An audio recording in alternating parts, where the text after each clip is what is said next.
In this week's episode, we're deep diving into the fascinating and sometimes downright perplexing world of sleep waves, ultra-processed foods, and the surprising truths behind tampons. Ever wonder how your sleep cycles impact your overall health? We'll unpack the different stages of sleep and how they can affect your wellness journey. Next, we'll take a hard look at ultra-processed foods and their grip on our diets, exploring why they're a major contributor to chronic fatigue and brain fog. Spoiler alert, your late-night snack might be more than just a guilty pleasure. And finally, we'll tackle the often overlooked topic of tampons. Yes, those little things we don't often discuss. Are they safe? What hidden metals might be lurking? We'll explore the recent FDA investigations and what it all means for our health. Join me for an enlightening conversation filled with insights, a sprinkle of humor, and a no-nonsense approach to navigating these everyday topics. Trust me, you won't want to miss it.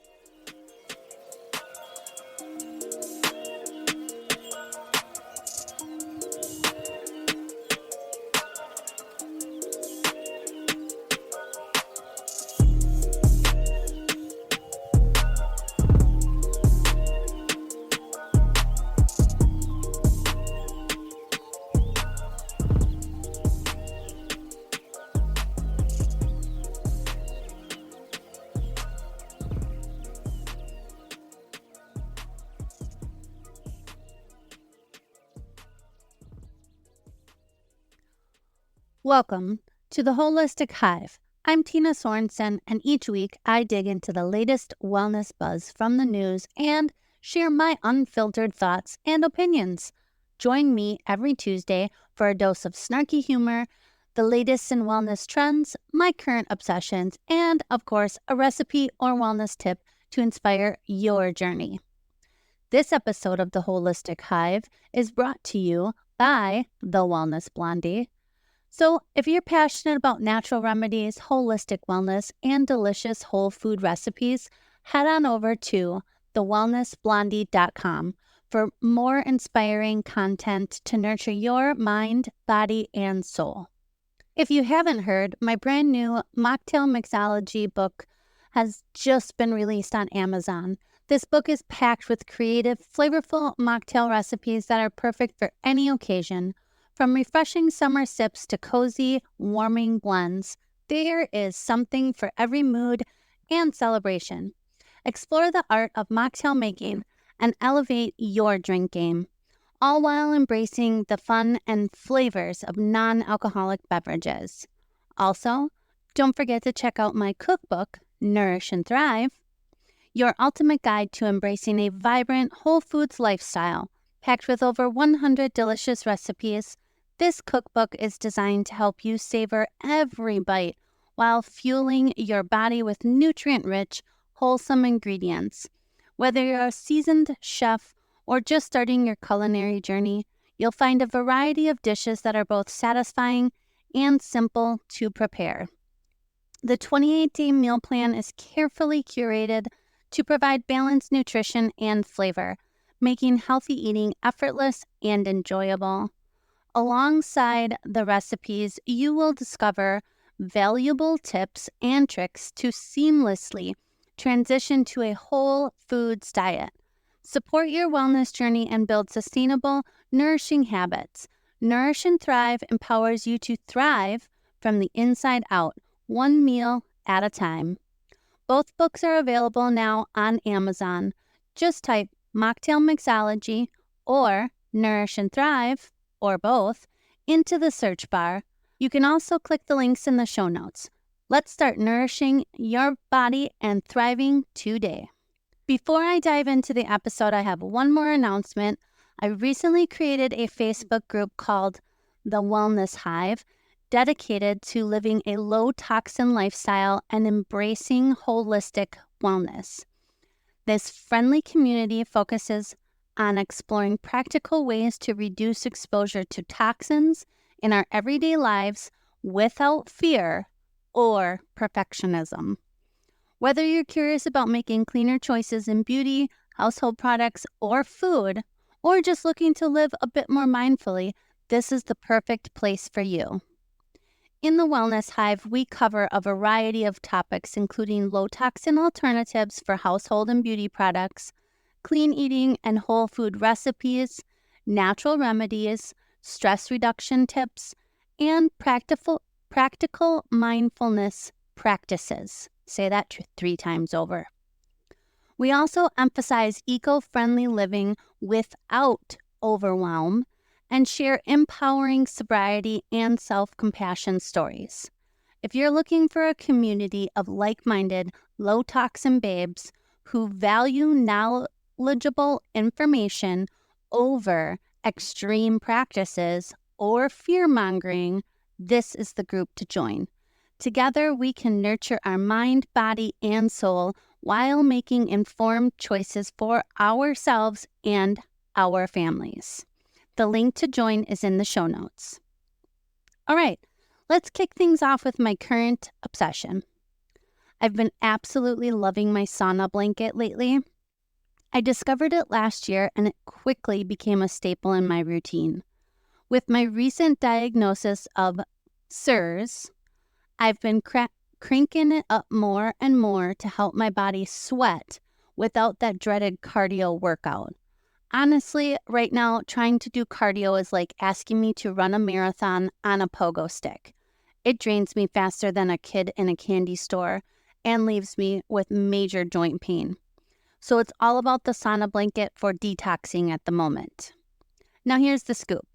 The only real way your body detoxes is through sweating, pooping, and all those other fun biological functions that we don't talk about at the dinner table. So don't fall for those catchy marketing sharks trying to sell you their miracle detox products. Spoiler alert, it's all a scam.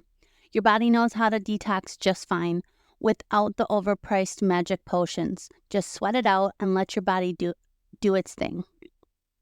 Have you tried a sauna blanket? I'd love to hear about your experiences and any tips you might have.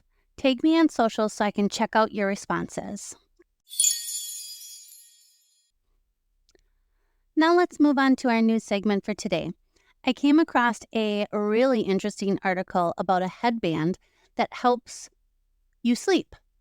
This caught my attention because I'm obsessed with getting adequate sleep, and though I have a good routine and most of the time it does the job, I could be getting better sleep, and there are still those times that I am just plagued with those restless nights where no matter what I do, I cannot sleep.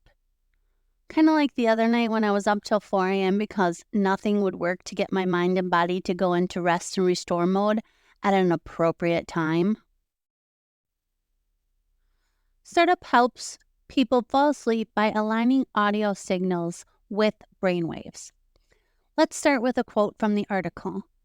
That may sound like science fiction, but that's the goal of the startup Elamind, which is using an EEG headband that emits acoustic stimulation aligned with people's brainwaves to move them into a sleep state more quickly. I don't think this sounds like science fiction at all. In fact, I've had personal experience with a similar concept through the Solfeggio, hope that's how you say it, app, which plays sound frequencies known as solfeggio frequencies. These are specific tones that have been used for centuries and are believed to have therapeutic benefits, such as promoting relaxation, reducing stress, and even aiding sleep. The app plays these frequencies in a way that aligns with the body's natural rhythms, helping to calm the mind and prepare the body for rest. The idea of using acoustic stimulation to influence brain waves and help people fall asleep faster is actually rooted in science. I love science, though maybe not so much in high school when I was skipping class to hang out behind the bleachers. But hey, people change, right? It's similar to what the startup Elemind is doing with its EEG headband. By using sound that is synchronized with brainwave activity, the headband essentially enhances the body's natural ability to enter a restful state. This approach taps into the growing understanding of how sound and frequency can influence mental and physical well-being. So while the concept may sound futuristic, it's really just a modern application of ancient ideas about how sound can affect the body and mind. The headband measures brainwaves through EEG and feeds the results into Elemind's proprietary algorithms, which are used to dynamically generate audio through a bone conduction driver. The moment the device detects that someone is asleep, the audio is slowly tapered out. That is so cool.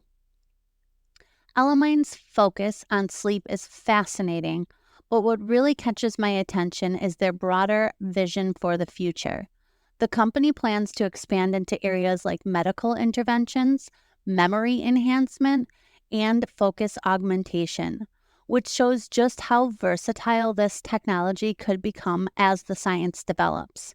The potential to use brainwave-aligned sound stimulation for not just better sleep, but also for improving cognitive functions like memory and concentration is extremely intriguing. I'll definitely be keeping an eye on this company to see what they come up with next.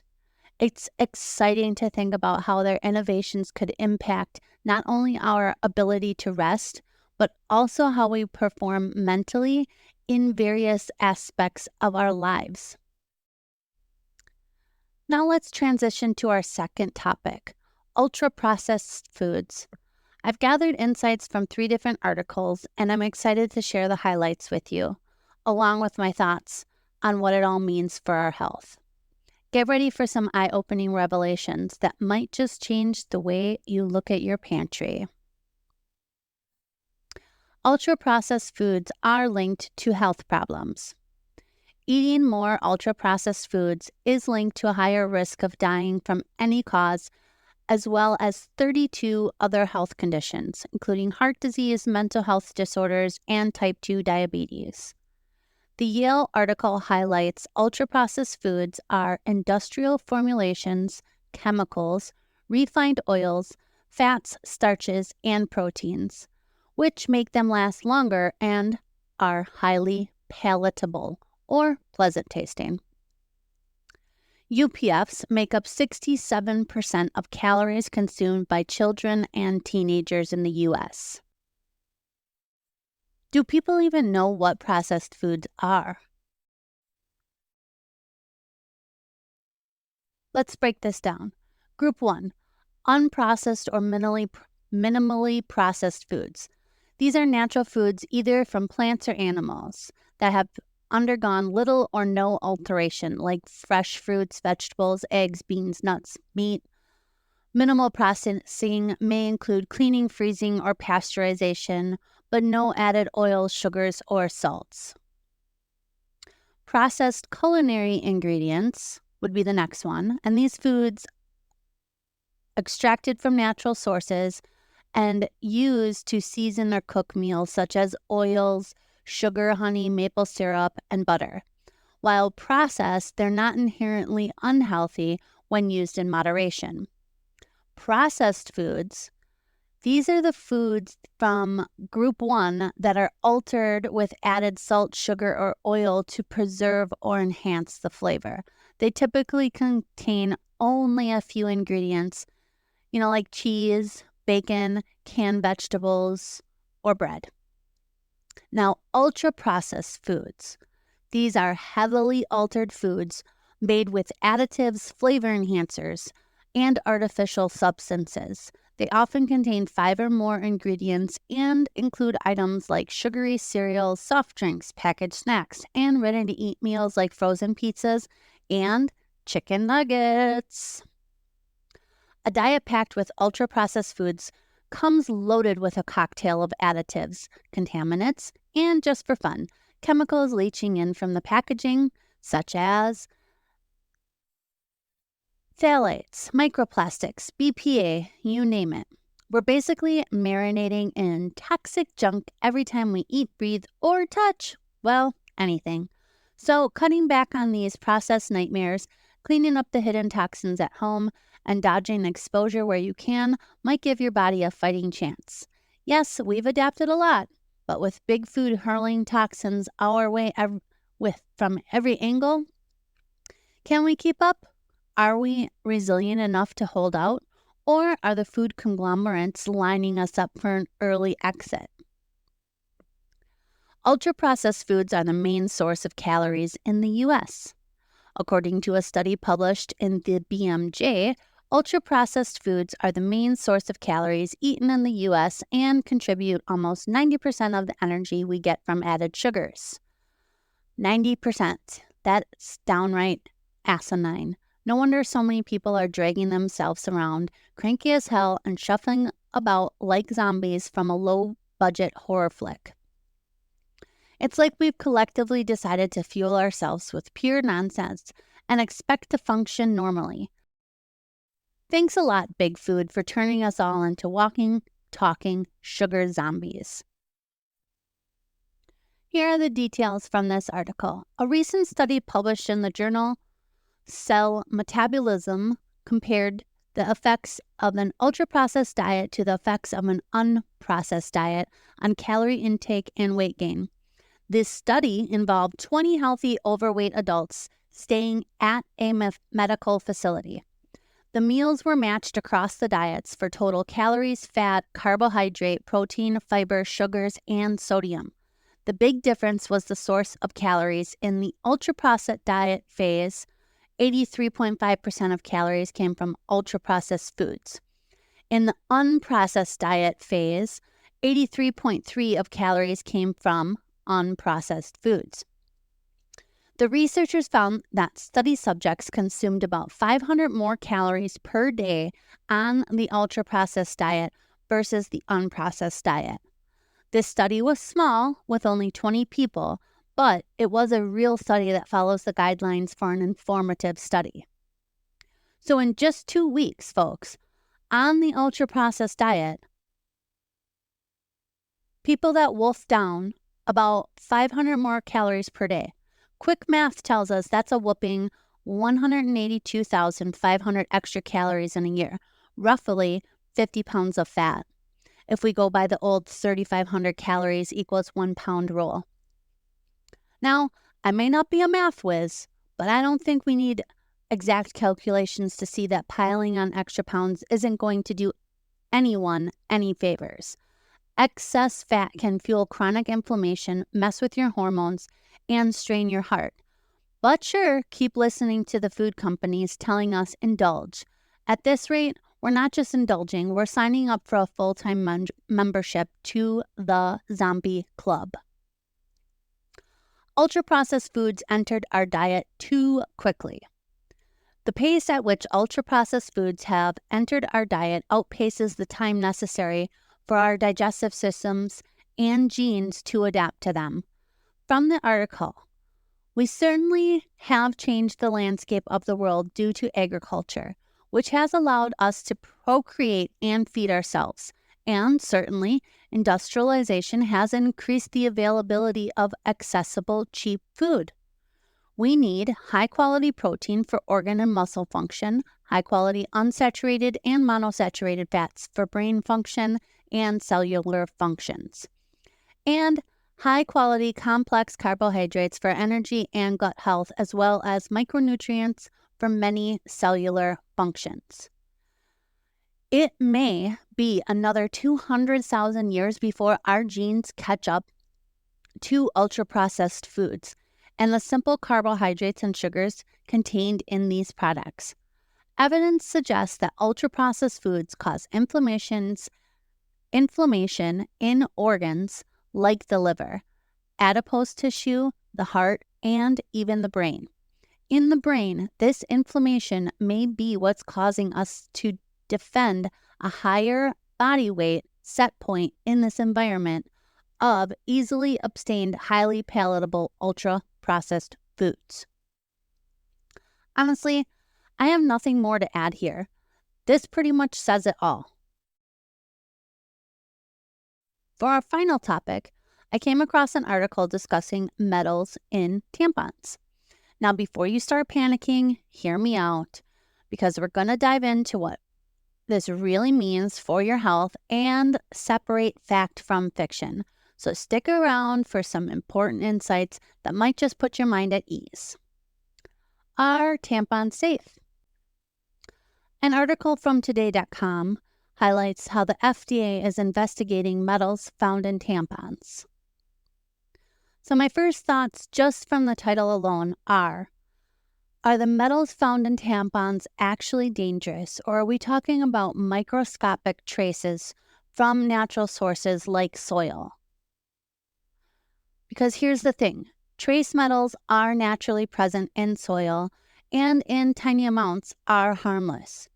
Plants and fibers which grow in that soil can take up minute amounts of these metals during growth, but these are generally so low that they don't pose a health risk.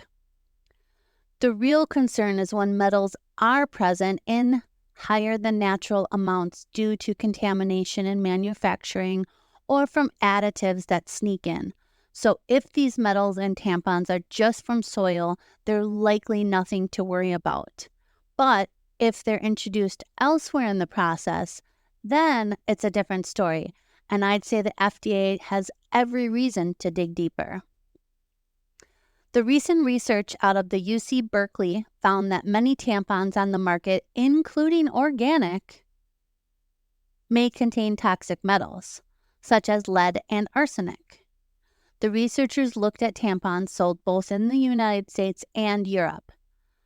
They did find measurable concentrations of all 16 metals they looked for, including some toxic metals such as lead and arsenic, in all the tampons tested. Another quote from the article, I was not surprised that metals were found in organic tampons as well, since they can be absorbed from the soil and organic farming still uses pesticides. So here's some more science for you. Trace amounts of metals like iron, copper, and even zinc are normal and can actually be beneficial in small amounts of plants, animals, and humans. These elements make their way into plants and fibers as they grow, which is usually nothing to worry about. In fact, we even need some of these minerals in our diets. However, things change when levels start creeping into toxic territory. For instance, while iron and zinc are safe and even essential in small amounts, metals like lead, cadmium, and mercury are only safe below very low thresholds. The Environmental Protection Agency, EPA for short, has set strict limits for what's considered safe in soils, like 400 parts per million ppm, for lead in areas where children play. Once we pass these limits, health risks can include anything from cognitive effects to organ damage depending on the metal. I do not think we should be extremely concerned here, but if it does concern you, look at menstrual cups, washable reusable pads made from 100% organic cotton, or if you're able to, just don't leave the toilet for that week. Just kidding. Honestly, ladies, I think it's time we use this to our advantage and lobby for a paid week off every month, Shark Week style. Just imagine, no work, no pants, just us. Snacks and a hot water bottles. Who's in? I think it's so important to stay informed about these developments in the wellness world. If you have any thoughts on this topic or have read anything interesting lately, I'd love to hear about it. Drop a comment below, tag me on socials, shoot me a DM, or send me an email. And now, for the final segment of today's episode, I want to share a quick wellness tip or recipe that you can try at home.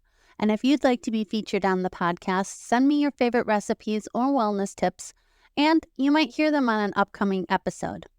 This week, I'm focusing on cleaning the air in my home.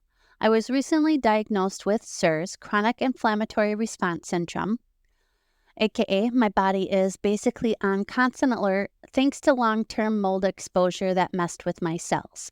So now I am deep in the detox zone, gathering everything I can to share on a future episode. In the meantime, I've armed myself with 2 brand new air purifiers and a UVC light, ready to blast those nasty spores right out of my space. Think of it as mold's eviction notice. If you're looking to keep mold at bay, a few things I would suggest. First off, deep clean that front load washer. It's basically a petri dish for mold if left unchecked. Same goes for your dishwasher. They can harbor mold in those dark, damp corners. Scope out any spots around the house where condensation likes to hang out, like windowsills, basements, or bathrooms. And keep your eyes on your HVAC system too. Mold can sneak in there if you're not careful. And leaks, treat them like a full-blown emergency. Fix ASAP. And here's a tip for the vigilant. You can pick up a mold detector on Amazon. Not all mold is visible. Unfortunately, it doesn't always announce itself with a creepy black spot. These detectors help catch what the eye cannot see, so you can stay ahead of the game before it turns into a full-blown mold takeover and you find yourself hosting an unwanted colony right under your nose. Trust me, they're terrible tenants. Don't let them settle in. I hope you give these mold-busting tips a try and start feeling the difference. If you do, let me know how your anti-mold mission goes or any clever hacks you came up with along the way. Don't forget to tag me on social so I can cheer you on in your mold-fighting journey as well. That's it for today's episode of Holistic Hive. I hope today sparked some inspiration, brought you fresh insight, or at least gave you a little boost to get you through the rest of your day without feeling like a hot mess. And hey, if you're loving the podcast, or even if you're just mildly entertained or amused, why not drop a quick rating and review on your favorite platform? It would mean the world to me and also help more wellness lovers find us, which is basically like spreading good vibes, but with less granola and more real talk. Your feedback helps others find their way to the hive and join this wellness journey. Thanks in advance for making me feel like a podcast rock star. Don't forget to tag me on social media. Follow along for more tips, updates, and behind-the-scenes content. You can find all the links to my profiles along with more information and resources over on my website, thewellnessblondie.com. And if you're looking for even more exclusive content or you just want to support the show, be sure to check out my Patreon page or subscribe to my Substack. Thanks a ton for tuning in. Until next time, keep nourishing your mind, body, and soul, because let's face it, someone's got to. And remember, we're all buzzing through this wellness journey together, so don't sweat the small stuff. Peace out.